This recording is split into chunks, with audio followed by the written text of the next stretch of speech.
SaveWithConrad.com. My name is Mike Garner. I am a top guy with ad-free shows. I am currently living in Charlotte, North Carolina. Moved here from Arizona. Like everybody else, we shopped around for mortgages, trying to get the best deal. One of the things I wanted to do was give my buddy Conrad a shot. So I reached out to him and told him I was interested in going through the process. The team at Save with Conrad was awesome. There was a lot of communication. They were very quick to respond. They were very quick to listen to, what we needed, the complexities of selling our home with buying a new home. So it was absolutely fantastic. We felt comfortable using the team. We closed on time. The paperwork was hard to get to us. So they made sure that they sent those overnight. So there was no delays. I've tried to recommend Conrad and his team, Save with Conrad, to other people that were either looking for new mortgages or looking for ways to refi or, just trying to get on a better financial footing, because he often says that he doesn't say no. He says, maybe not right now. My name is Mike Garner, top guy with ad-free shows. Save with Conrad. Help me and my family get into our dream home. Available lesson number 212, non-equal housing lender. SaveWithConrad.com.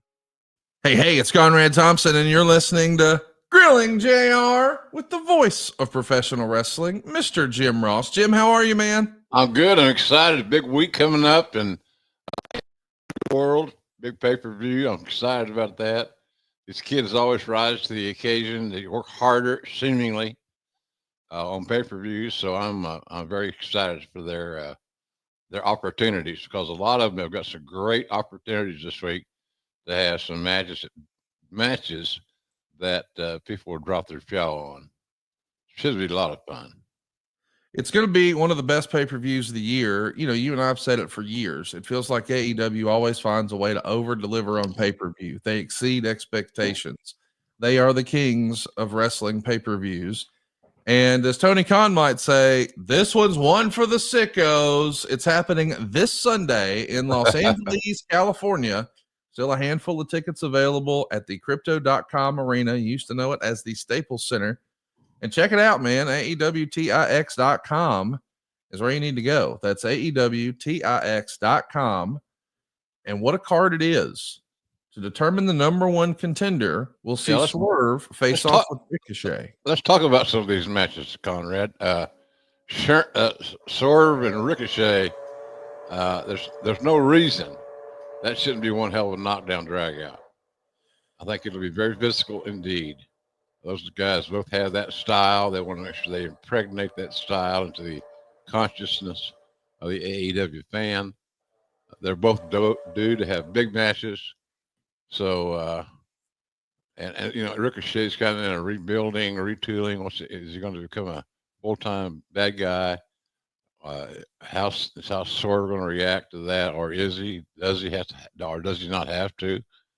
Those guys should have a hell of a match, Connie. I really look forward to this being good. I saw him in person last month in Atlanta. It was something else, man. It was the TV main event, and I thought when it was over, it was one of the best episodes of Dynamite that AEW had done. So it's going to be a real treat to get a rematch. And listen, Ricochet is a treat anytime you get to see him in the ring. But he does have an opportunity here to go viral, and he does that quite often. It feels like he pulls out some big moments on the big stages, and this is going to be one this weekend. We've also got MJF and Hangman. And if you're a longtime AEW fan, this is one that a lot of people have been looking forward to for a long time. Yes, I know they've wrestled together on TV 5 or 6 years ago, but these are two sort of day one AEW guys, and they've both been the AEW World Champion. This is, it has a big fight feel, even if it's not necessarily the main event. These are well-defined AEW characters. I'm pumped up for this one. I hate MJF with a passion, not just I hate his character. I don't like the human being. But Hangman Adam Page, man, he's got to be the guy in AEW right now, in my opinion. What say you? Well, I tell you, I think it's going to be very interesting. I'm glad it's a one-on-one match. That pleases me. I'm looking forward to seeing how they lay it out. That intrigues me. So we'll see how it ends up. But it also is another one of these that this has been a very good story told.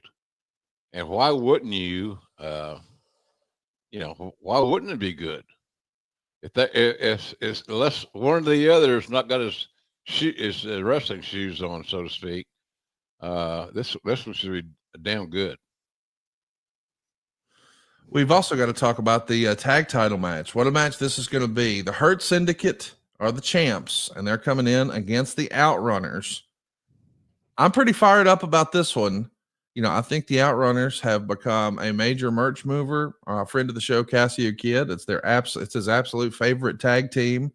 I can't imagine the pop that these guys are going to get, especially if they pull off the unbelievable, if they pull off the upset here, because you got to just think that with all the experience and all the accolades that Shelton Benjamin and Bobby Lashley have racked up, whether it's tag champs or intercontinental champs or U.S. champs or world champs, they bring the experience edge, even though the Outrunners have been wrestling since the early 80s. I just think this crowd is going to go bananas. I mean, this feels like what the Acclaimed had a few years ago. It's just bubbling up for the Outrunners. I'm hoping for a big, memorable moment here and a potential title change, but it would be an upset. What do you think, Jim? I think that the Hurt Syndicate kicks mortal ass.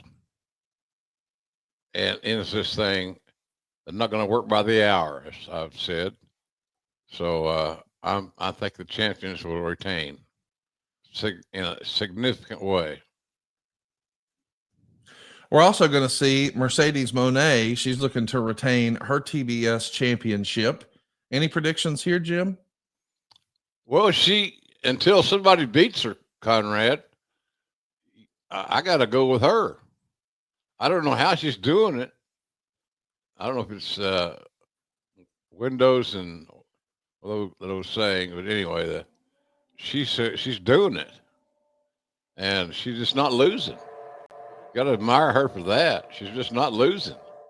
So until somebody comes in and beats her, I'm going to hang my hat, just hanging in there, with a Mercedes Moné.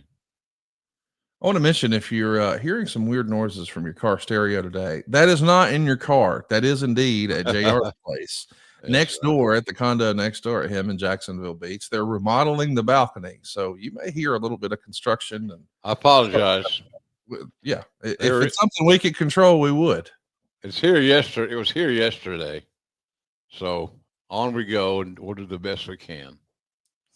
Well, they're going to do the best they can to contain their excitement when Will Ospreay and Kyle Fletcher tear it down in a steel cage match. These guys have a lot of history, arguably two of the best wrestlers in the world. A lot of people are talking about Will Ospreay like it's not even up for debate. People are saying they've never seen anything like him. But they have a long shared history, these two guys. There's a lot of trust once upon a time, and now they're bitter rivals, and it's going to be settled inside the confines of a solid steel cage. And listen, you talk about Ricochet putting out those big performances on big stages. Will Ospreay and Kyle Fletcher cut from the same cloth. This is going to be one that people are going to be talking about for quite a while, I think, Jim. I think so, and I think Ospreay has not nearly got down the road far enough with all the things he can do. He's exceptional. So I'm going with Ospreay in a very, jaw-dropping 5-star like match. These guys could have the match of the night. I know they want to. They don't. They just don't. So it's good. I will look forward to that one with a great imagination. I don't know what I'm going to call, but I generally call the main event and the match right under it. So time will tell. Well, it's always going to have a big fight feel and a main event feel when you see Kenny Omega. And this weekend, we're going to see Kenny Omega and Takeshita for the AEW International title. This is a big deal. I mean, we've all known that Takeshita was going to be a major player, having a singles match on pay-per-view with what has been, over the course of the last 10 years, arguably the best wrestler in the world, Kenny Omega. This is going to feel special. I think this is going to have a New Japan-style presentation. What does that mean, Connie? Tell me. I'm not a big smart ass. I'm curious. I think it's about pacing, Jim. A lot of times when we see wrestling here in America, it feels like everybody's got to hit their times. And Yeah. so it feels like on a New Japan pay-per-view, you know that they're going to have specifically Kenny Omega. He's going to have an elaborate entrance. He's going to take his time, Yeah. and the match is going to get plenty of breathing room. If this was a television match, what would we think it might go? 10 minutes, 12 minutes? Yeah, I think this has the potential to be a much longer match. Take their time a little bit and probably pull out all the stops. Kenny Omega doesn't wrestle, 3 times a week. So when he does wrestle, boy, he makes it count. And I think it's going to count in a big way this weekend. Yeah, I do too. I think it'll be a spectacular performance. And I think it will be a match where Kenny Omega wins. I love Takeshita. He's a made man. Yes. Kenny needs to get back in the groove and give us some of those head turners. Like, wow, what was that? That was Kenny Omega. Jeez, he's really good. No doubt. And, type thing. So I think that's what I'm thinking. It'll be one of the matches of the night, but Omega gets his hand raised. If you're quote unquote one of the sickos, as Tony would say, go out of your way to watch Kenny Omega and Gabe Kidd from New Japan at the beginning of the year. I know that Kenny Omega returned to an AEW ring and had a great tag match in Australia, but this is going to be his first big fight feel here in America in quite a while, and it's on pay-per-view against Takeshita. Go ahead and circle that one. And speaking of circling, I was talking to Tony Schiavone earlier this week, and when we talked about the next match, he said, in my opinion, Conrad, it's the greatest storyline in AEW history. Of course, we're talking about Tony Storm and Mariah May. The AEW Women's Championship will be on the line, and they're calling it the Hollywood ending. This is going to have a lot of people interested. When it comes to women's matches in AEW, I think there's as much storyline in this one as we've ever seen, Jim. I think that if you had an MVP award to give to somebody in AEW right now for performances in recent weeks, it would overwhelmingly be given to Tony Storm. She's been the best performer, I think, in the company. And her young lady that she's working with is right there with her, Mariah May. Godly Conrad, Mariah May has come out of nowhere. I mean, she's just here, and all of a sudden she's a star. That's hard to do.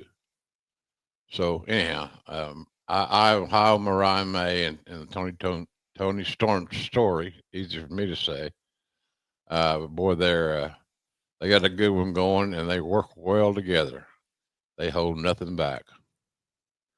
I don't think John Moxley's been holding a lot back either, and he's going to be taking on Cope for the AEW World Championship.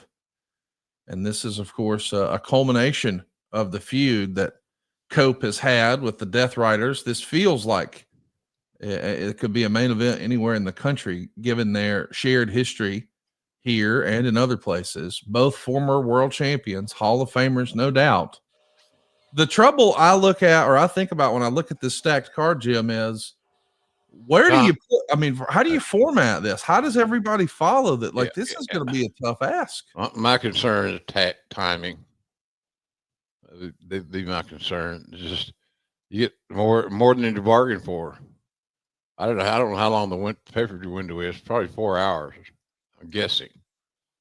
But everybody wants more time. And they all can't get it. Then you find out who's able is able to tell a story that resonates to their character in the time that's allotted. That's the art form. It shouldn't be a dissident. It should be this the way it is. But there's a lot of talents. We'll never see it that way. They believe their match is the most important match on the card, and they believe that they need more time. So we'll see how the more time scenario comes out. And there's a lot of pressure on the guys that open the show because they can't go heavy. And when they go heavy, everything gets backed up. Everything. So, but all in all, as far as pro wrestling pay-per-views are concerned, this one should be one hell of a show. We got to ask Jim, what do you think closes? If you had to pick, and I know you're going to be there and you're probably going to be calling that last match, any idea what you would close with if you were booking the territory? I close with Moxley and Cope. Yeah, the world title goes on last. Yeah.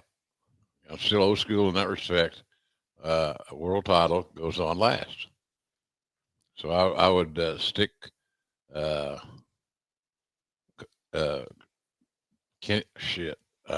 want to say Kenny Omega because I'd love to call that match. It's really true. I'd love to call it.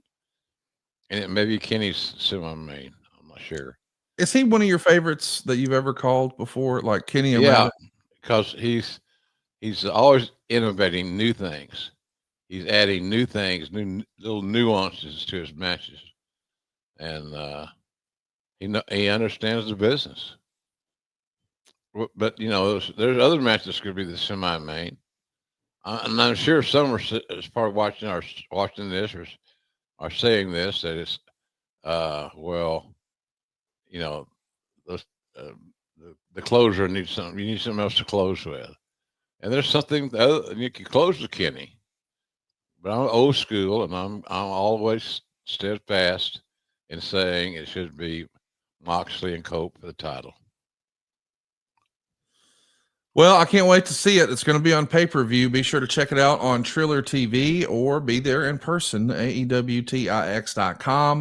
It's going to be a big weekend for JR, though, because on Friday, he's going to be doing the Queen of the Ring premiere. And, man, it's going to be in a theater near you. Theaters all across the country. This Friday, March the 7th. It's getting a lot of push right now. I see ads on it.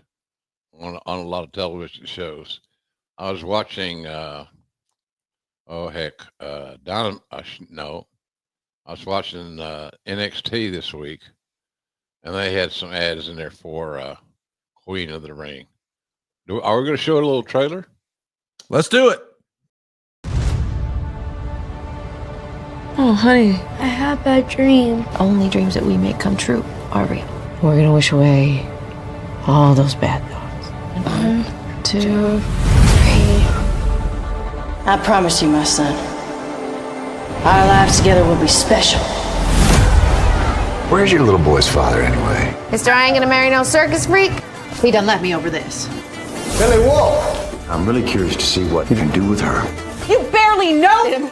He's the only man that's ever believed in my dream. We got a job to do tonight.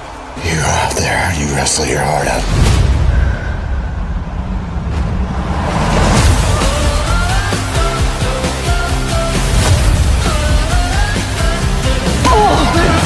We can headline arenas. I know that we can.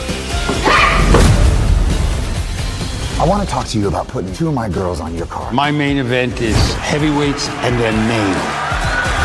Why would anyone want to limit the spectacle of competition based on gender?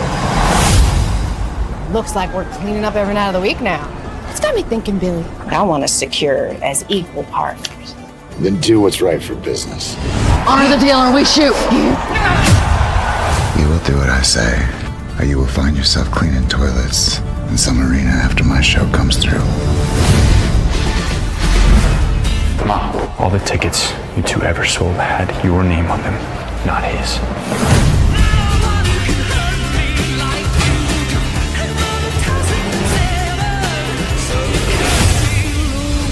Mr. McMahon, how can I get a guarantee that my ladies can wrestle in the state of New York? Let's show them how we do it in the South.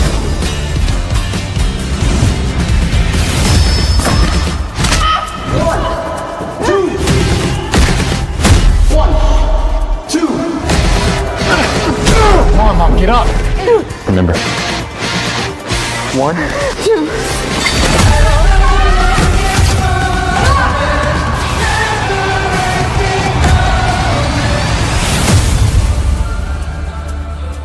I'm actually the highest paid female athlete. In Washington? In history.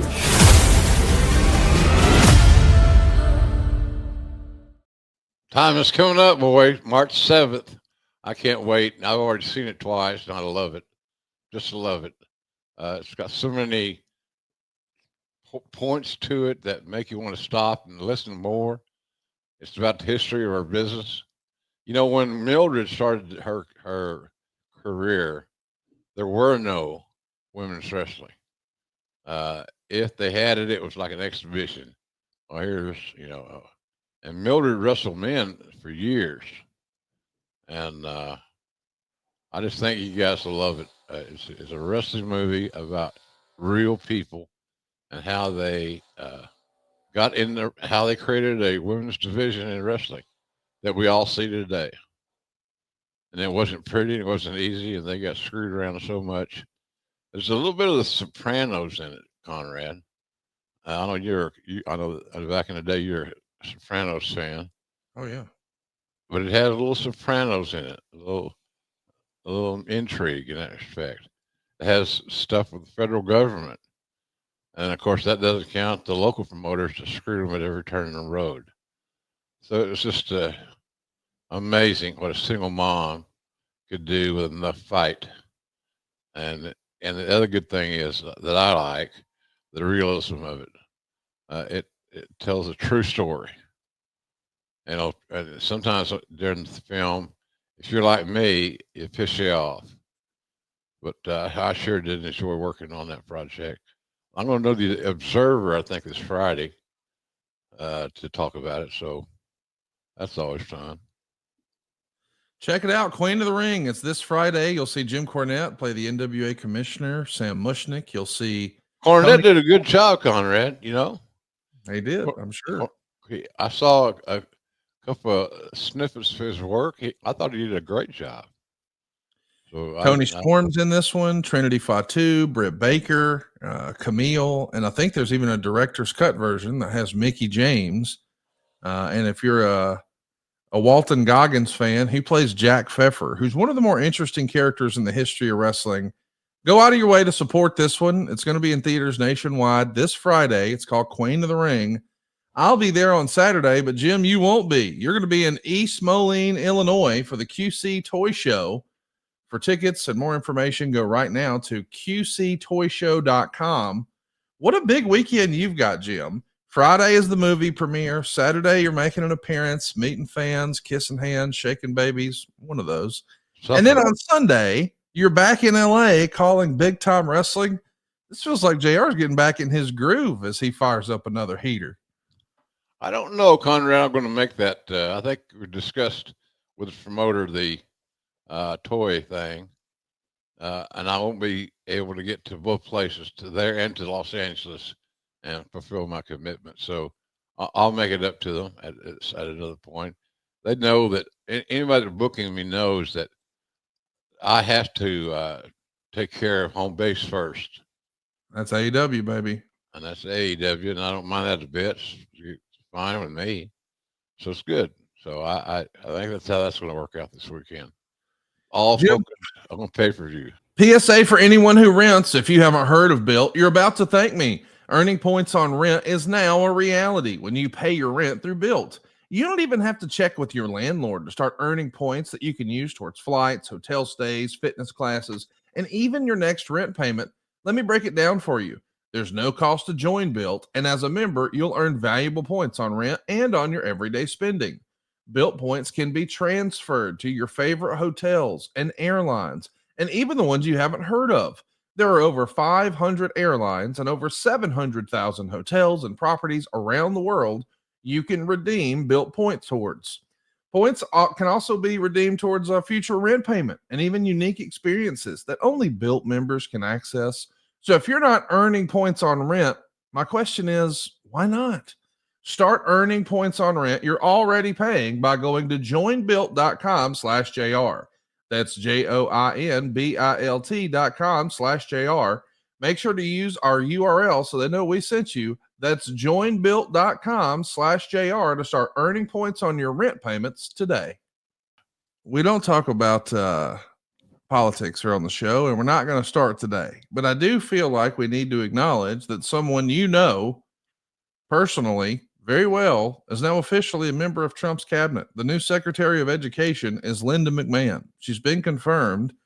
And again, we're not here to debate or discuss any of that, but I do just think that it's interesting as we take a look at this photo. You see Shane and you see Stephanie and you see Triple H and you see Linda. And this isn't a simulation. This isn't AI. Like Stone Cold has knocked out everybody in the photo right there. Like, this is surreal, is it not, Jim? Well, yeah. It's beautiful to see the family supporting Linda. Oh, yeah. As well as they do. I sincerely loved working with her. She was just great. And she was kind and patient and intelligent as heck. So she's special. She's one of a kind.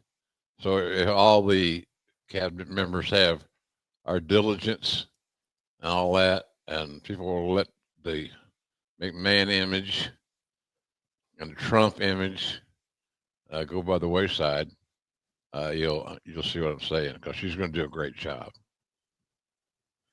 Well, I have no doubt about that. And I also want to mention, I don't know if you saw this, but it feels like there's been an about face in some old long-standing WWE policy. It was announced earlier this week that Natty Neidhart is going to be appearing WrestleMania weekend at a Game Changer wrestling show. It's Josh Barnett's Bloodsport. I know you know Josh quite well. I know you know Natty Neidhart quite well. And, you know, for years, Jim, it felt like WWE tried to block everyone out WrestleMania weekend. They didn't want these shoulder and ancillary events happening around WrestleMania. And now they're embracing it. They're allowing their talent to appear on those shows. I'm excited to see Natty Neidhart outside of the confines of WWE. What do you think? She'll do a great job. As long as the other person can work, Natty will make it happen. Triple H just has a whole different perspective. It's a healthy perspective. I'm trying to facilitate more opportunities for talent on various stages. So and at WrestleMania, you know, it's getting bigger than that. I've got some bookings out there to do some signings to Lawler, JR, and the King. You know, and we always say this all the time. We don't mean negative about it, but you know, neither one of us are spring chickens. So get them while they're hot. So, and Lawler and I enjoy doing them too. So we'll be out in Vegas WrestleMania weekend. So we'll see. Hope some people will look us up. It's going to be a fun time, I'm sure. And Natty's going to keep that train on the tracks, because in May, she's going to be appearing for the NWA at the Crockett Cup. I'm excited to see WWE superstars outside of the confines of WWE. It's going to be neat to see, I don't know, a new side of these folks. And speaking of new sides, we all saw a new side of John Cena this past weekend. Well Jim, done. It's been the biggest news in wrestling in a long time. And I'm sure you saw the same thing I did on social. People, not only did they love the moment, they wanted to recreate it. And I saw people doing their best JR impression. Like, I wonder what it might sound like if JR were doing this. And I just thought it was fantastic that not only was it a great segment and a great angle, but the idea that people, as awesome as it was, they felt like the cherry on top, Jim, would be your commentary on it. No disrespect to Michael Cole or Pat McAfee, but your voice has been so iconic through so many major moments that they wanted to superimpose your voice on that moment. I thought was a heck of a compliment to you, sir. Yeah, it's nice. I saw the same thing. It's nice.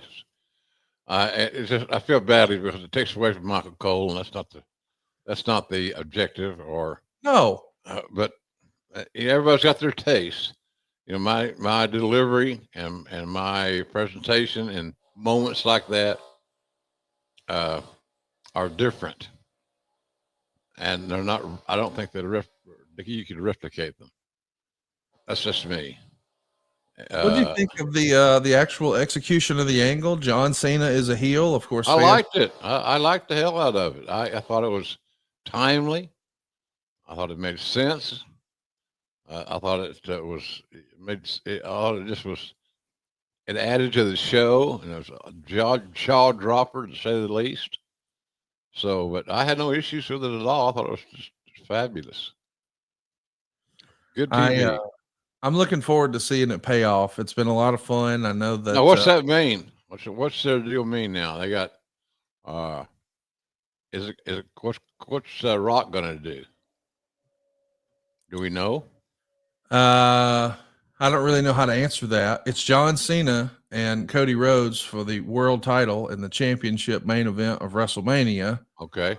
But I do feel like that it lends itself to a 2-on-1 situation against Cody. And I don't know. I mean, do we even know any big stars who have shared history with The Rock who were in the Nevada area? I don't know if there's anybody who fits that bill. Maybe it's Godfather. I don't know. Could be anybody, I guess. Could be Stone Cold. Oh, okay. I hadn't even considered that, but yeah. He lives there. Smeller, he's in Nevada. Yeah, could be.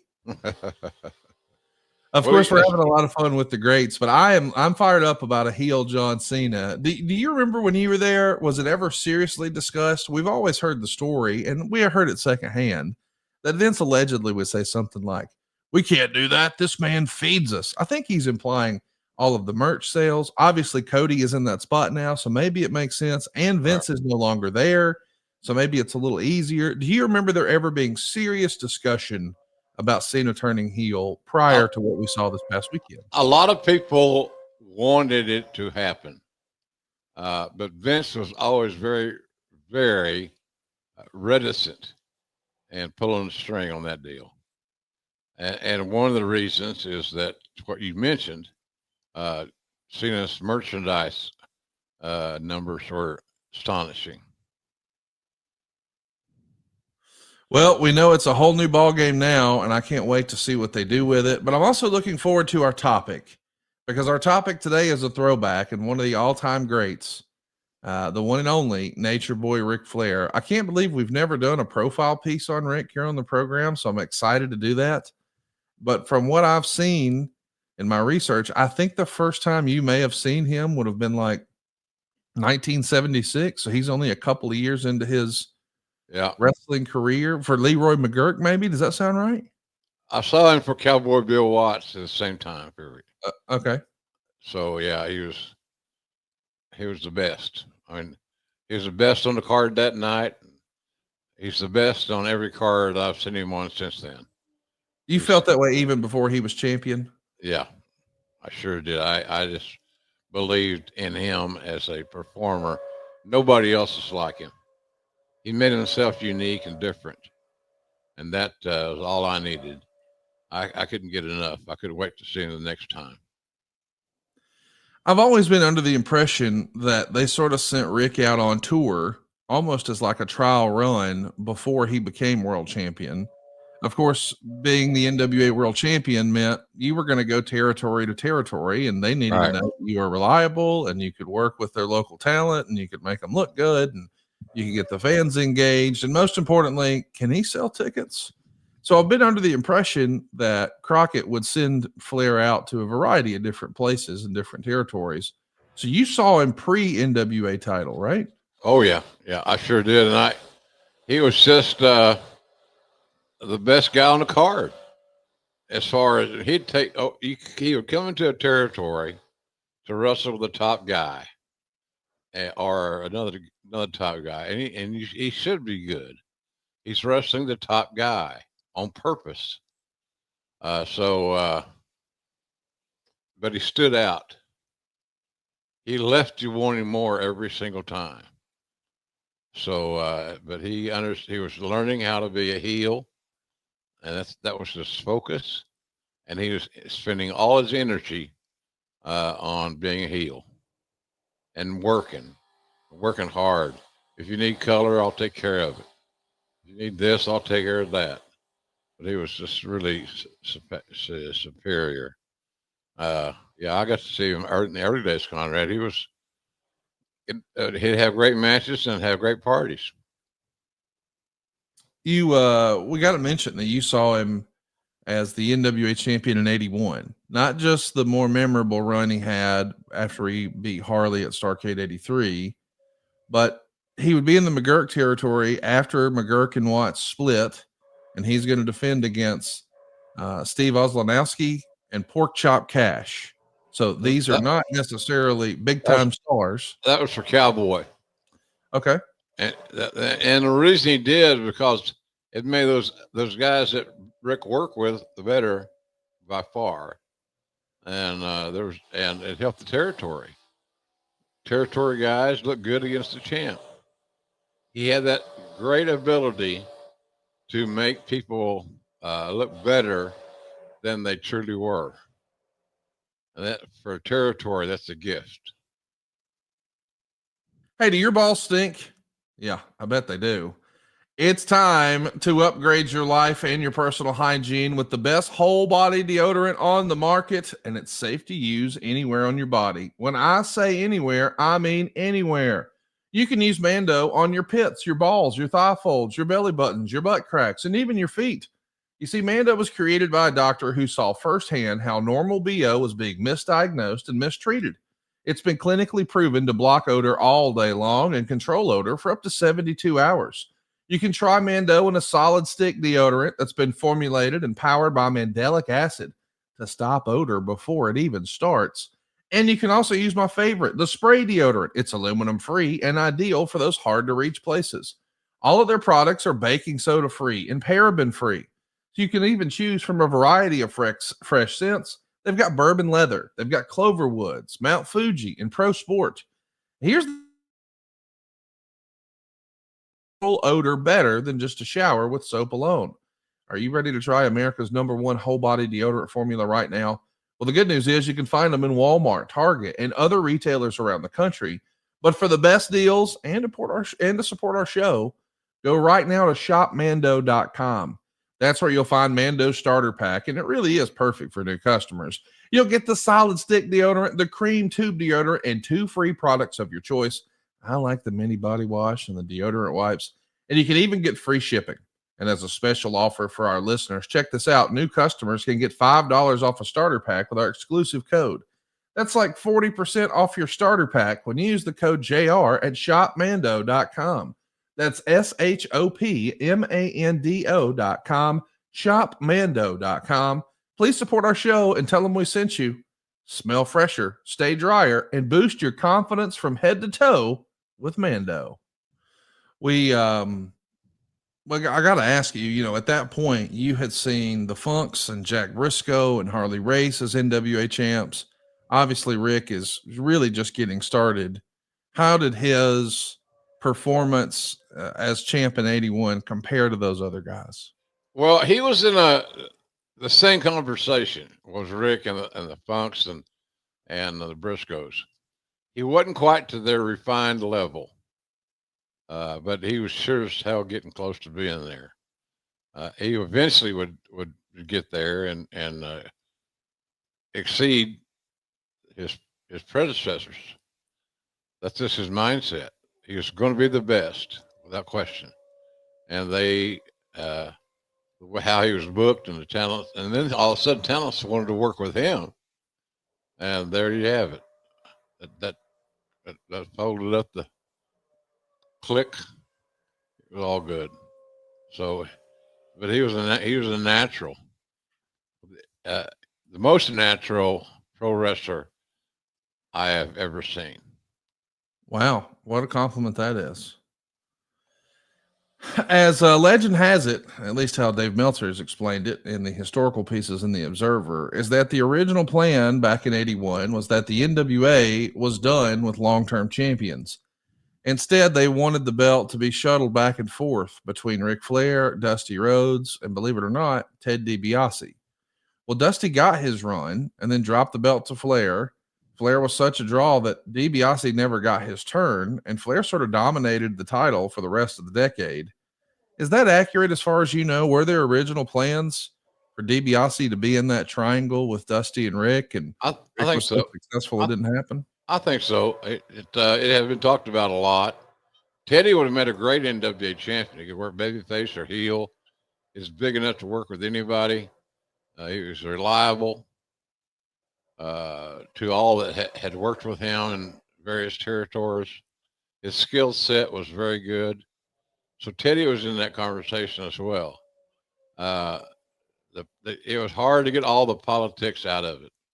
There are a lot of politics involved. God Almighty in this deal. When will he drop it? And when will he start? When will golly, it was nuts. And it seemed as if Crockett had the best negotiating power, was the better negotiator than anybody in the business. That's why he influenced and had so many runs with Rick, because Crockett was Rick's mouthpiece. And then some of the old school guys got involved, and they wanted Harley in it, that kind of thing. So it was a lot of politics. You have to understand. That's what it was from the time I got involved until it was over. We got to talk a little bit about Bill Watts and the NWA. I know that he got a lot of dates out of Flair, but he was never an official member of the NWA. And there's been a lot of speculation that perhaps one of the strategies here is let's have some friendly non-member promotions like the AWA and at times the WWF, but we're trying to help the NWA fight off some antitrust concerns. Is that it, or is there another strategy? No, the antitrust concerns were an issue. So if you didn't have to be prove to the government that you were using the champion, but you were not a member of the alliance, then the alliance wasn't a one-man band, one-man thing here. So Cowboy was smart in that regard. He never joined the alliance, and he didn't want anybody telling him what they could or couldn't do, although he knew that the champion was their property. So, but Bill did good with the champion. We did some good business with Ricky and Murdoch, DiBiase, and others. But he always added to the card, and people thought they were seeing something special, and they were at being able to see at an NWA champion on our shows. It made our shows bigger. It made our shows big feel. It was just all good stuff. I do want to ask you, when Crockett gets TBS back and now he's a national player because of TBS in 85, it feels like Cowboy uses Flair a little less. Is that because Flair was in higher demand?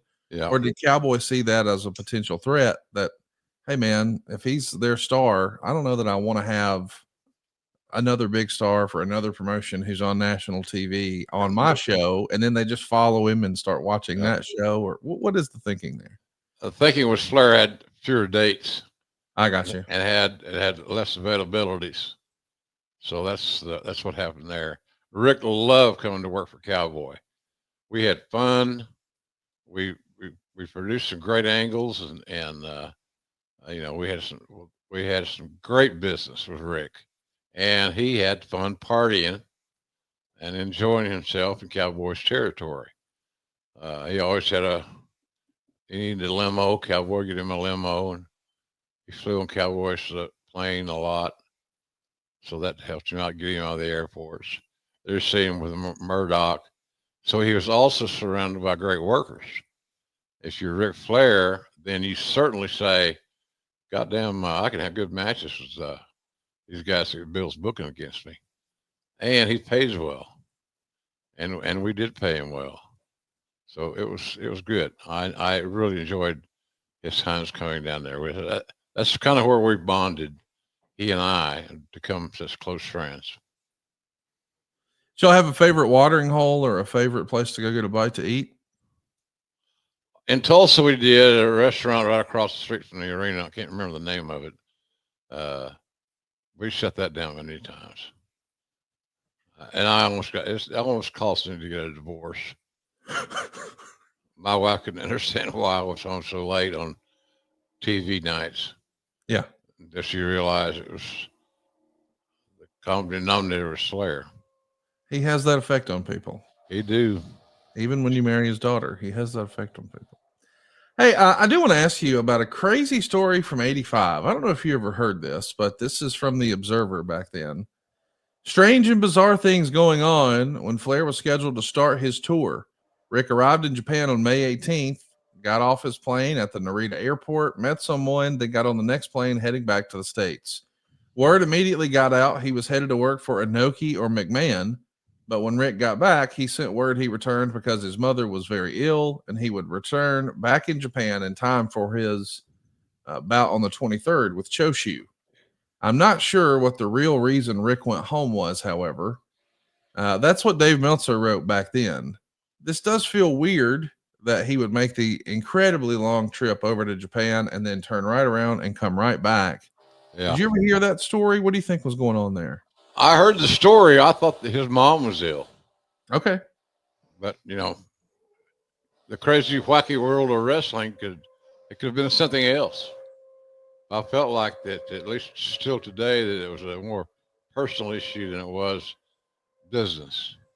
Because Rick was pretty good about having his business sorted out, planned out in his Japanese bookings. That stuff's not done off the cuff. So I'm going to stick with the mom. In 85, there's a lot of footage out there of Mid-South house shows with Flair working, and respectfully, he wasn't doing a quote-unquote Flair routine. Even Jerry Lawler was pretty critical of Ric Flair once upon a time when they wrestled in Memphis, saying that it was a very predictable match. I do feel like he probably had to adopt a one-size-fits-all style for relative young, up-and-comers. And they all do, Conrad. All of them do. All of them have their safety helmet match. They're crutches. They're crutches, if you will. And he certainly had his, but his was very good. It didn't seem like it got old to people. And Rick was able to add a little nuance here, a little nuance there, and make it different for all involved. I bring this up because Flair was not yet doing that with some of these matches that we're seeing him do for Watts. And as the legend has it, Joel Watts taped a 60-minute time limit draw that Flair had with Dick Murdoch that he told Dave Meltzer was the greatest match he'd ever seen in his entire life. But he accidentally left the tape in his car on a hot day. It melted the tape. It's unusable. I know that sounds like something that couldn't happen today because it couldn't. Yeah. But just the technology, the way it was, that's what it was. But you heard that report a lot that Flair in these random non-televised events would steal the show. Do you think that's why he had such staying power as champion, that it didn't matter if it was on TV or how many people were in the building, you were getting the full Ric Flair experience? He can enhance anyone that he's booked with. He could make that a main event level match. And that's what Ricky did. In that era, he was untouchable. Untouchable. What do you remember about Flair and Butch Reed? I know in late 85, they had a match that was fantastic. Meltzer would say it was one of the best episodes of Mid-South TV ever. They wrestle a non-title match. So, of course, Flair is pinned. And then Flair offers a $50,000 bounty on Reed. And that has Slater and Flair give Reed a stuffed pile driver. And in the second hour of the show, Flair is set to defend the title against Ted DiBiase. But before the bout starts, Dick Murdoch asked Ted DiBiase to step aside and let him have the match. This is a fun story. I mean, we even see them bringing in an ambulance after Murdoch gives Ted a brainbuster on the arena floor. This is a big time angle. What do you remember of this one, Jim? Well, it was a big angle in the sense that it turned DiBiase pure babyface. That's right. It made Murdoch the most hated heel in the territory. And it kept Rick good. Is this one of the first double turns you ever saw in real life? Yeah. Yeah. And it was done well. Murdoch and Teddy just pulled it off like a champion, using the champion as a conduit, shall we say. It was good stuff, man. It gave you several ways to go booking wise: tags, no tags, single matches. Even DiBiase as a babyface looked good working with Flair. That was a hell of a heated angle. So it was good stuff, man. Cowboy had it. Cowboy was on the money, and because Rick liked being in the territory, going to New Orleans and Oklahoma City and all those places, especially New Orleans. It was a good. It worked out very timely for all the talents. And Cowboy had his plane; he could zip somebody down to Louisiana or wherever, Jacksonville. All these clubs could see Flair and we wouldn't wear them out traveling. Of course, not too long after this angle, we've got a big Thanksgiving night spectacular. Of course, we're talking about Starrcade 85, and they're actually going to do closed circuit for this at the Superdome. And what's interesting about this is, or maybe it's not the Superdome, but I just know it was a closed circuit and 16,000 fans are there to watch what's basically a miniature card from Mid-South. There's only going to be a handful of matches, and then we're going to show the Crockett show on the big screen. And this does, way back in 85, $98,000 at the gate. So it feels like a huge success to have this many people show up for not necessarily a marquee matchup live, but you do get the spectacle of Starrcade on closed circuit. What do you remember about this experience, Jim? Announcing half of it or so, Conrad. Promoting the shit out of it.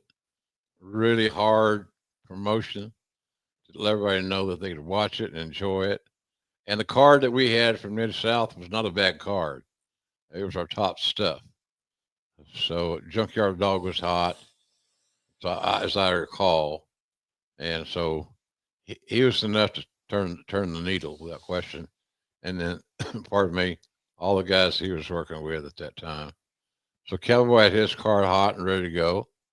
And it worked out pretty good. You know, we had no understanding of expectation of what it was going to be like, because it's something we hadn't done before. But it seemed like it made everybody a couple of bucks. I want to ask you about 86, because sometime in early 86, we see Watts take a different approach. We're no longer going to call it Mid-South. Now we're going to rebrand it the Universal Wrestling Federation.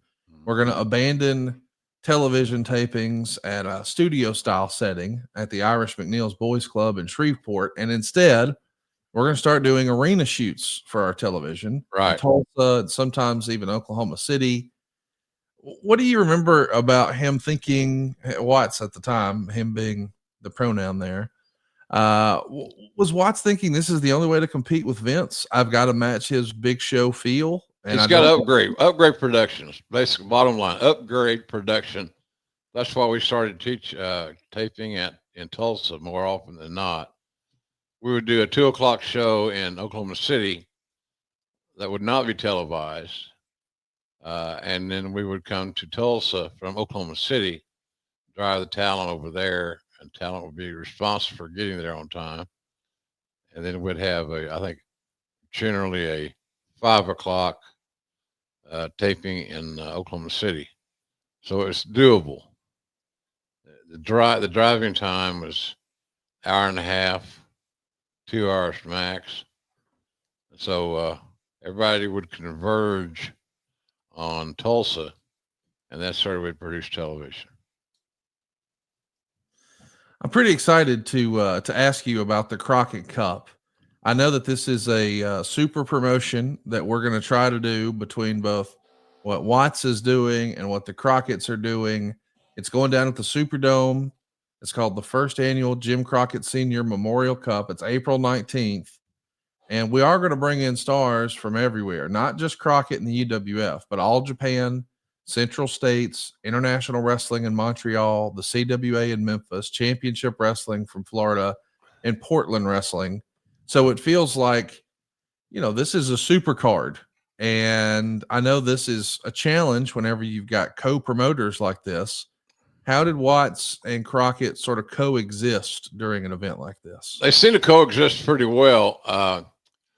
I think that if you look at this thing, you know, in a smart way, it was created to get Crockett's talent over and one or two of the Cowboys' talents over. And they just came in for their paydays from Portland and Japan, and et cetera, et cetera. So, but I had a lot of fun doing it. First time I really met Shivani, I think, and a lot of the other guys that I had seen or talked to over the years. So it was good. It was a lot of fun.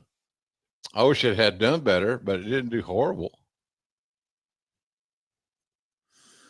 Let's talk a little bit about, what we've got coming up, with this, the next big time that we have a major moment happen for Flair.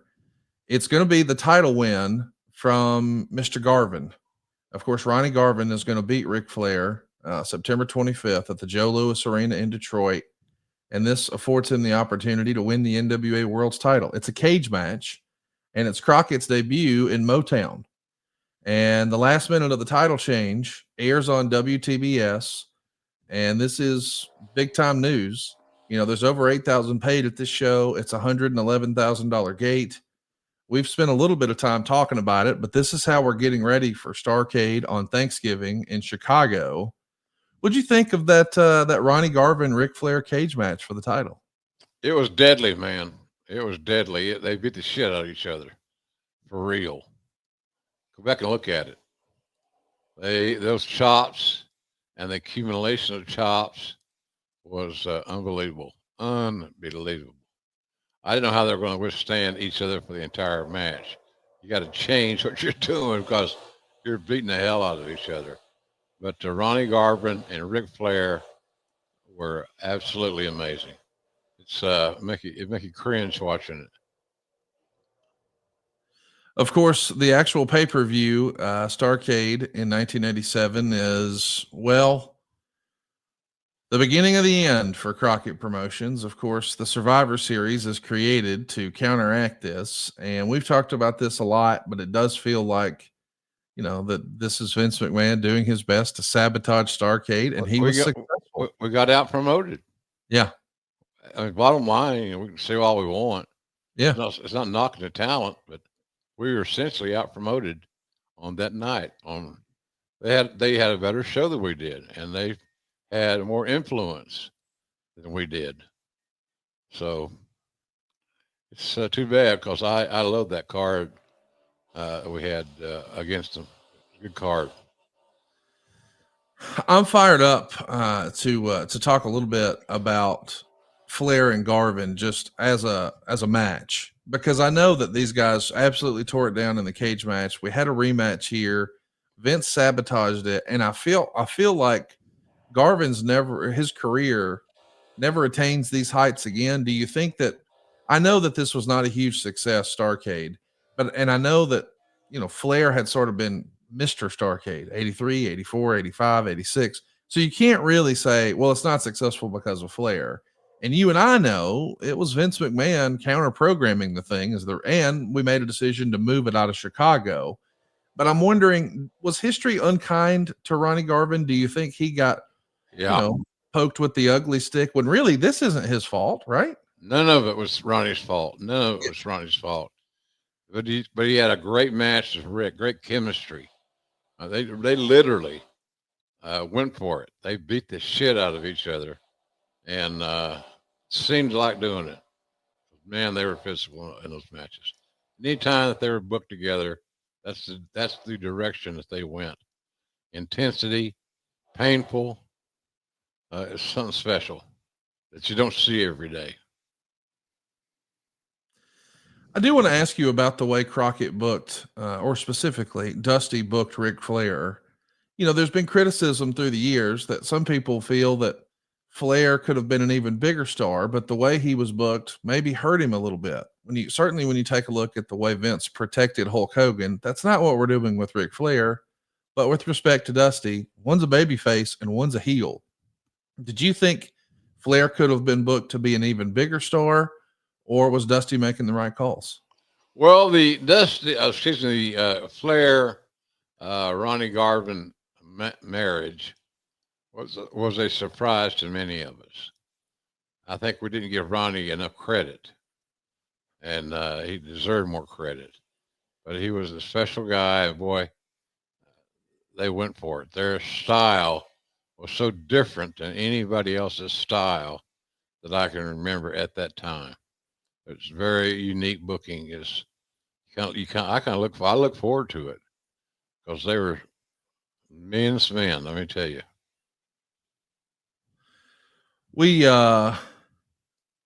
I love talking about Jim Crockett Promotions. Just the other night, we had a fun watch along of Starrcade 86 over at adfreeshows.com. And we were joined by David Crockett, Ricky Morton, Tully Blanchard, and Nikita Koloff. Oh, cool. And in an alternate universe, I couldn't help but think that, man, all of those stars, you know, with different timing, could have been a bigger star with the WWF, or obviously if things had worked out a little differently with Crockett. But that was what the war was about back then. And these days, to a different level, I'm sure, there's a bit of a war going on with AEW and WWE. So we just talked about how, you know, Vince created Survivor Series to compete with, and I guess sabotage is the word that Tony Schiavone uses, Starrcade. But earlier this year, we learned that, hey, AEW has their biggest stadium show of the year on Saturday, July 12th, and in Arlington at Globe Life Field, All In, back in America, AEW's first stadium show. And when that announcement goes wide, it's not too terribly long before we see an announcement from WWE. Hey, we're going to run a Saturday night's main event that night, live on NBC and on Peacock, and we'll be head to head. Imagine that. Imagine that. Well, hey, that's the promotion business. Yes. They've made that decision if they're going to challenge the AEW in that way, if they can lessen the ticket sales in any way possible, then that's what they're going to do, or television viewership. It's unfortunate. I wish it wasn't happening. It does retard growth to some degree. But what the AEW guys have got to do, like this Saturday night or Sunday night, just put on a hell of a show.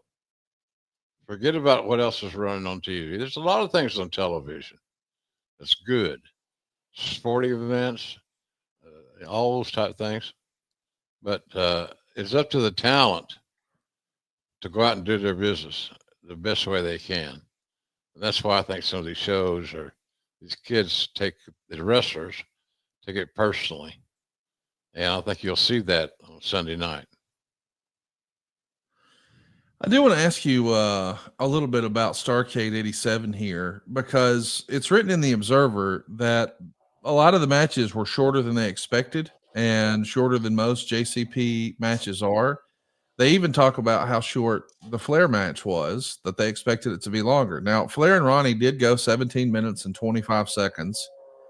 But I guess the idea about shortening the show and these complaints are all stemming from, I guess Crockett was nervous about satellite time for pay-per-view. We mentioned earlier at a previous Starrcade that it was a closed circuit opportunity. That's what they did in 85. That's what they did in 86. By 87, this is our first foray into pay-per-view. So we've got to make it fit. We can't just go as long as we need to. We've only got a certain amount of time. I get it.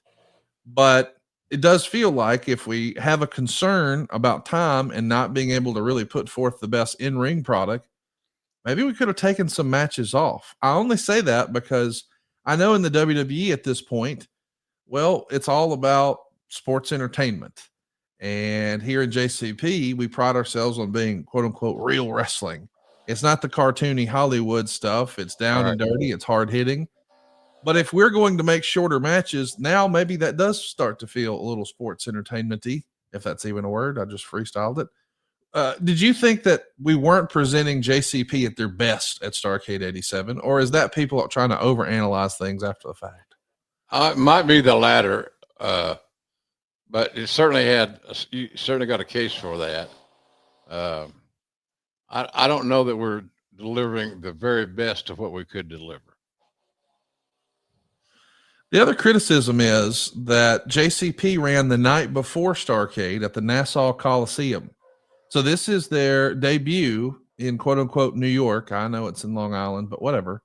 And it's going to happen the day before Starrcade. So it's the night before Thanksgiving. It's a Wednesday night. They run a big card and it does great. There's 11,500 fans there. The gate's over 150 grand.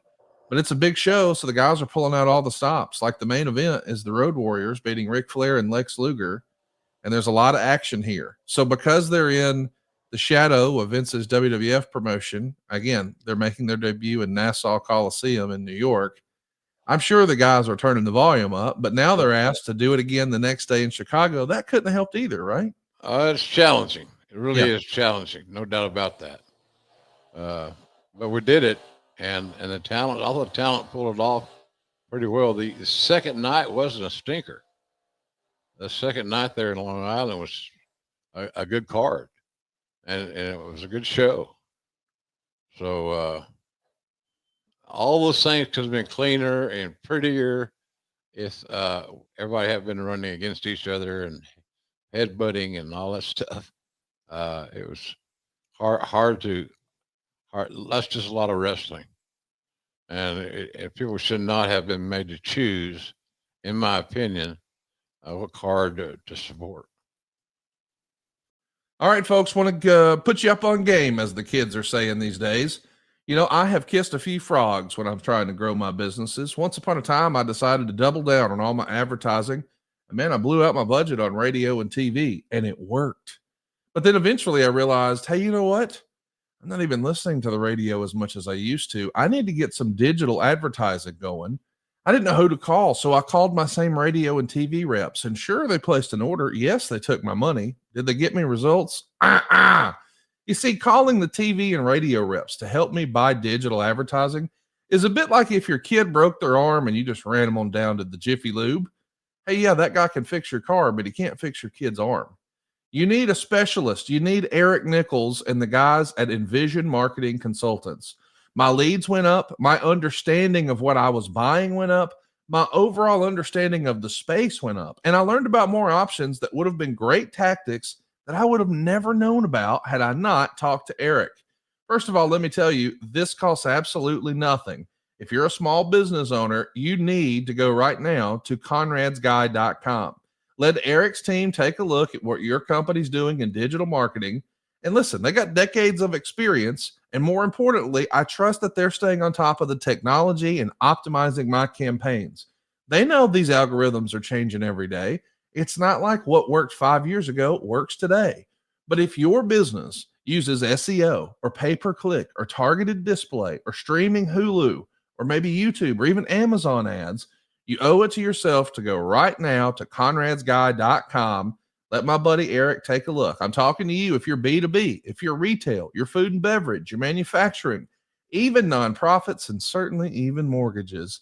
Let Eric take a look at your digital marketing and see if Envision can help you improve those results. You're going to save money and you're going to get better results. How do you lose? Go check it out right now. It's conradsguy.com. I'm telling you, it's worth the time it will take. You're going to love Eric Nichols at Envision Marketing.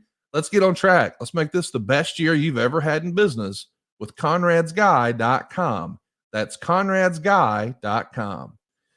Come the new year, Flair's got various title challenges around the house shows on the loop. We're going to see established rivals like Nikita Koloff or Barry Windham or even Road Warrior Hawk.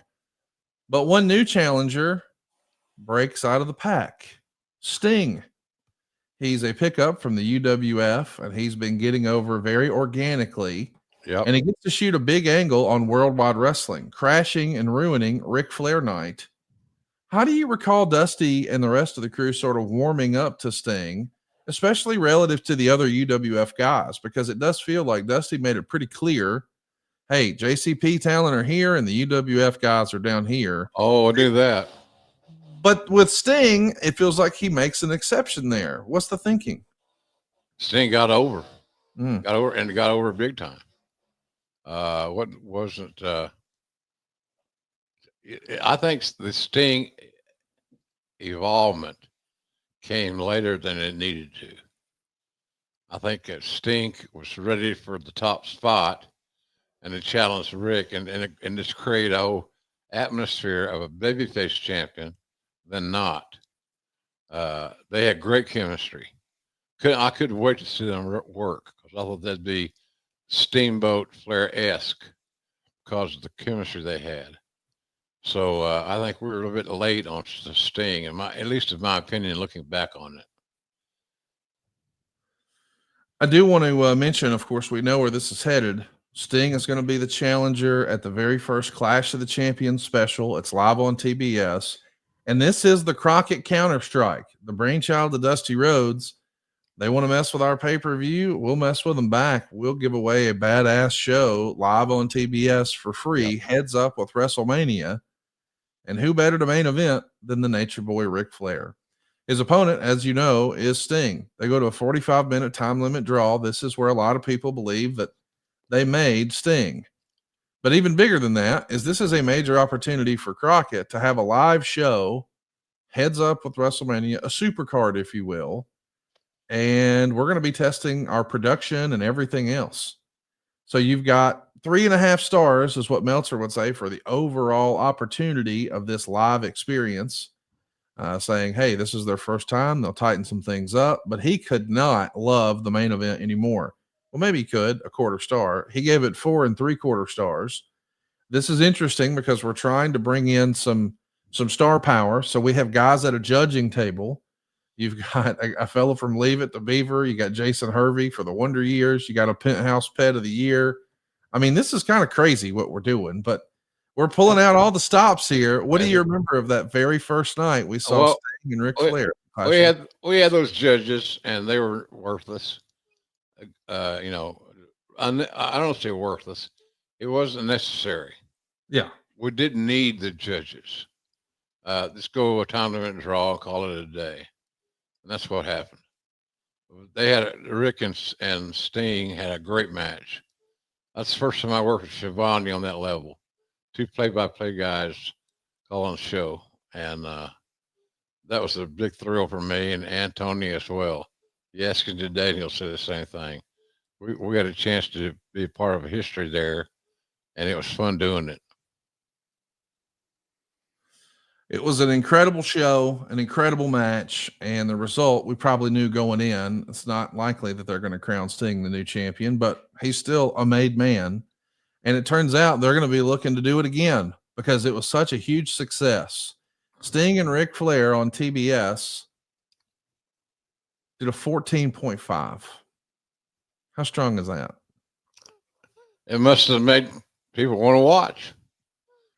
People wanted to watch that exhibition. So, and it told us that Sting was just about ready. It's pretty crazy to think, you know, we're talking about, you know, what a big success this thing was. You know, we're going to be in more than 3.1 million homes for the Clash of the Champions. It is a huge success, and everybody's talking about Sting coming out of this thing.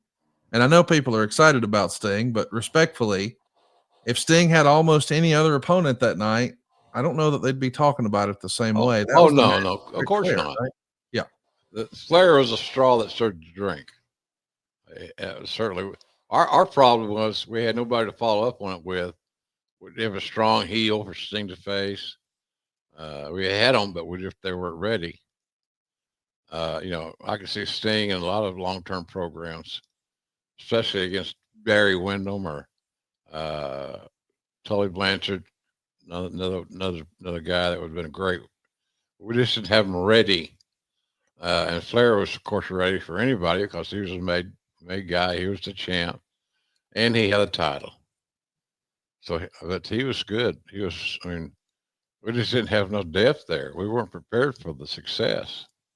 But I always thought that Sting as he was elevated was in a better spot than people thought he was. He was more ready than people thought. I want to mention that rating I talked about, a 14.5. That was the Atlanta rating for the main event. Nationally, Flair and Sting get an incredible rating, 7.1. It's a 15 share. And the last 15 minutes of that match had 3,447,000 homes watching the show. Meanwhile, WrestleMania was seen, well, in less than 1 million homes. So, granted, WWF made more money that night, but more people saw Jim Crockett Promotions that night. Overall, Clash of the Champions has to be viewed as a rousing success. So maybe we're disappointed in Starrcade, but boy, we more than made up for it with Clash, didn't we? Yeah, we turned some heads, opened some eyes, and that was a great match. They delivered exactly what we needed for them to do. We should mention that this is the WWF's biggest day of the year, and Crockett has sort of shown them up. That's quite a counterattack, quite a counterpunch. And when people are talking about, in the Observer, who's the hottest wrestler of the year, well, they're saying, of course, it's Hulk Hogan.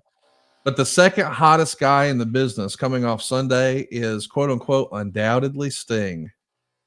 I think that's interesting that after just one primetime match like this with Ric Flair on a big TBS special, I'm not saying it wasn't a super stage, but just after one of those matches, even Meltzer's saying, hey, it's Hogan number one, Sting number two. Man, if that's not a testament to Ric Flair, I don't know what is. Well, yeah, Flair made Sting without Yeah. question. No different than Bret Hart made Stone Cold. Yes. Back in the day. Same theory, quite frankly. But yeah, it was, like I said, the thing, we needed a red hot heel to work with Sting, and we didn't have that in place. But Sting did it. Sting was just ready. He got himself ready. The audience got him ready. Really, it was his time. And sometimes we overlook, Dusty had himself booked in Sting's place. By and large, wouldn't you agree? Yeah. And so that's how I look at that whole situation. But it's all in the booking. I'm pretty excited to ask you this question, Jim, because you've seen so many matches. I mean, if you had to guess, how many matches do you think you've called in your lifetime? Thousands upon thousands. Is this the greatest star-making performance in a single night? Yeah. Wow. Sting. Mm-hmm. Yeah. Overnight, a lot of us knew he was ready, we thought. Yeah. But boy, we were convinced by the data that he produced and became this big star. We just didn't manage him well. Dusty kept that spot for himself about being the top guy, top baby face. And then it was Sting's turn and Sting's time. It just didn't work out that way very efficiently. Well, it's going to be time to do it again. Dusty's going to ask Flair to work with Lex Luger and help make Lex Luger. And they're trying to do this at the Great American Bash pay-per-view in Baltimore in July. Flair goes 23 minutes and 13 seconds before the Maryland State Athletic Commission stops the match due to Lex Luger's bleeding. And Meltzer would say, I think the very best way to put this match is that if anyone but Flair had done the match, I'd say it was a very good match. However, it was the same collection of predictable spots, and Flair's offense is predictable, and so were his bumps. Luger, on the other hand, had his limited offense to just get a few moves, like a hip toss, a bear hug, a press slam, and a clothesline, and he still screwed up some of the spots. So clearly, Meltzer goes on and continues the review of the match, but he's not really throwing a lot of praise Lex Luger's way. He's basically saying he doesn't feel like Lex was ready for this spot yet. Do you agree with that? Yeah. Absolutely. Why get off that Sting horse? I don't know. Sting was still my guy.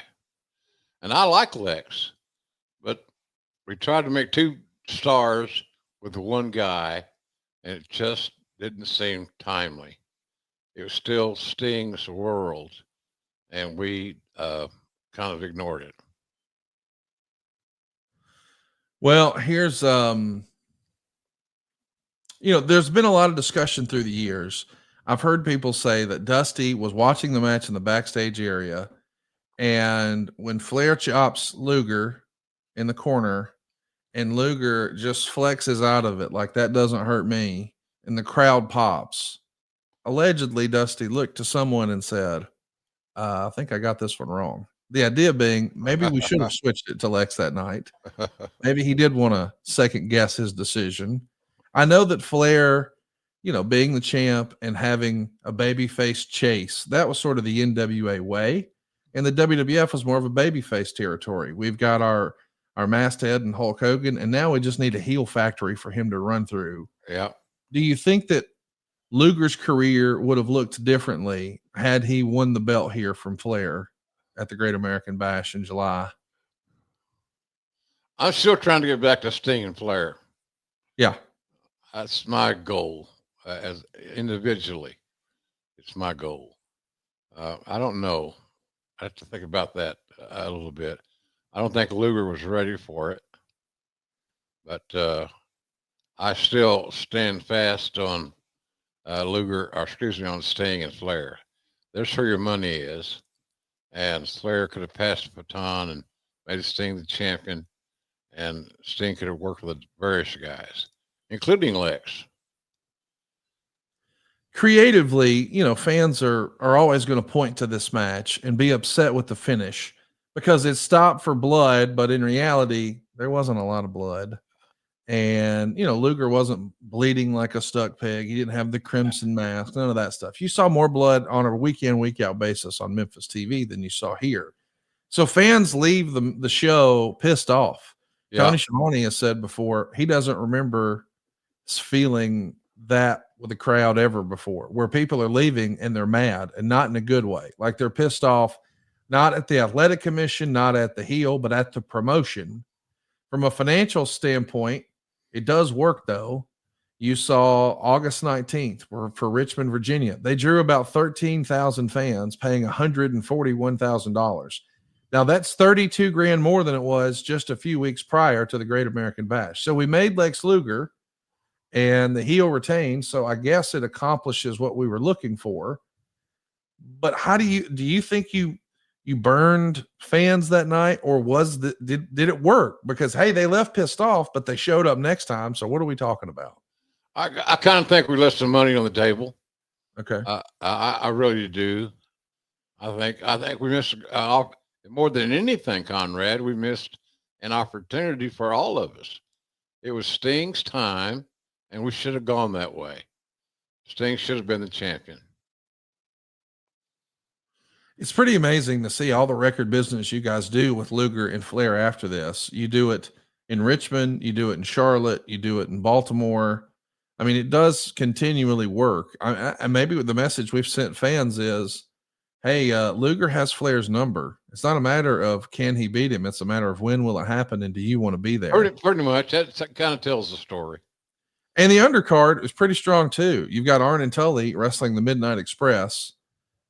This is a fun time for JCP, and things are really about to heat up because there's going to be a lot of changes with Turner Broadcasting buying out Crockett. Flair's relationship with Dusty is going to become more contentious than ever. Ricky Steamboat's going to come in after George Scott is going to replace Dusty as the booker. And eventually we have the first ever WCW booking committee take over for George Scott with both Ric Flair and yourself on the committee. We'll cover all of that when we pick up our discussion about Ric Flair next time. But in the meantime, if you haven't already, what are you waiting for? Go check out jrsbbq.com. Yeah. That's where you can get everything you need just in time for the big AEW pay-per-view this weekend. I'm talking 2 types of sauce, and you've got hot sauce, and you've got Chipotle ketchup, and you've got the main event mustard. But how about the all-purpose seasoning? It's my go-to. I use it on all my protein. You will too. Once you try it once, you're going to love it. And if you're a big collector, man, I don't know what the hell JR's thinking. He's giving shit away at jrsbbq.com. Autographed trading cards, autographed books, and really fun merch. Maybe you want to sneak a little whiskey into the next show. Well, JR can hook you up. We got flasks and everything else at jrsbbq.com. It costs nothing to look, right, Jim? Not a darn thing. It's ever growing. We appreciate you guys. jrsbbq.com. It's where you find all our stuff. And we are grateful that you at least take the time to look. Jim, I'm pumped to say the least about the pay-per-view this weekend. Do you want to give me a prediction? Do you want to go ahead and lay it down right now? What is going to be the match of the night for AEW? Well, it's going to be hard for Omega and Tesca to not have the match of the night. We haven't seen that much of Kenny. He's fresh. He's new. Then you got the Will Ospreay contingent, the flying machine, and he has been on in a pay-per-view situation in a long time, so you know that he's going to be ready and want to shine. Show up and show out is kind of my theme for this one. And there's about 3 or 4 matches there that have that opportunity. So we'll have to wait and see, Conrad. But then you got all that pressure on the main event. Cope is an experienced veteran who's been a world champion. He's special. John Moxley has been holding the store, keeping things motivated and solid. So he's ready. So I don't know who's going to steal it, but I think there's 2 or 3 matches on the show Saturday night that have a chance to be special and be very special to all the fans for a variety of reasons. So that's this Sunday night. Should be good, and it should be fun. Check it out, AEWTIX.com, or of course you can watch on Triller TV. Be sure to check it out. I'm going to, Jim, I might actually do a run in. I might actually go see this one in person. I'm so excited about this card. I may book myself a flight and get out there to the left side of the country. And if that happens, stakes on me after the show. How's that sound? Sounds good.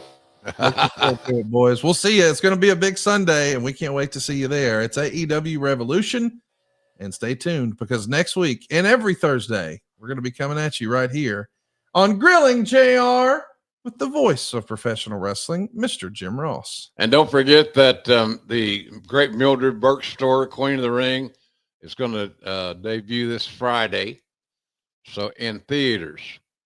So I hope you check that out because a lot of us have spent a lot of time, a lot of work on getting this movie made. It wasn't easy. And so I'm glad that we did. It is worth the work without question. So Queen of the Ring is this week, and Conrad's going, I'm going. We're all going to. If you're a wrestling fan, you almost got to see it. You got it. For the historical value of it. It's just absolutely so special. So Queen of the Ring is this week. Go out and see it and enjoy our show on Saturday night. It'll be an ass kicker. And Sunday night. AEW is Sunday. Sunday, I'm sorry. Yes, you're right. Check it out, man. It's going to be a full punch card this weekend. Queen of the Ring on Friday, AEW Revolution on Sunday, and maybe we'll have a little barbecue on Saturday. And we'll see you next Thursday right here at grillingjr.com. Thanks, everybody. We sure appreciate you, especially promoting and supporting all of our events. And this weekend is a very special weekend of events. Thanks very much. Hey, it's Conrad Thompson here to tell you a little more about what adfreeshows.com is all about. Get early, ad-free access to more than a dozen of your favorite wrestling podcasts every single week, starting at just $9. That's less than 20 cents an episode each month. And yes, you can listen to them all directly through Apple Podcasts or your regular podcast apps. How easy is that? Ad-free shows also has thousands of hours worth of bonus content and docuseries like Title Chase, Eric Fires Back, Conversations with Conrad, and The Insiders. Plus new series like The Book with David Crockett, Monday Mailbags with Mike Chioda and Nick Patrick, and a whole lot more. And you want to talk about early? You can't get any earlier than listening to the shows live. You can be a part of the live studio audience as we record the podcast. Plus, ride shotgun alongside your favorite childhood heroes for live watch-alongs, Q&As, and other interactive experiences every single month. Come on now, see for yourself what thousands of other wrestling fans from around the world have discovered, that adfreeshows.com is the best value in wrestling.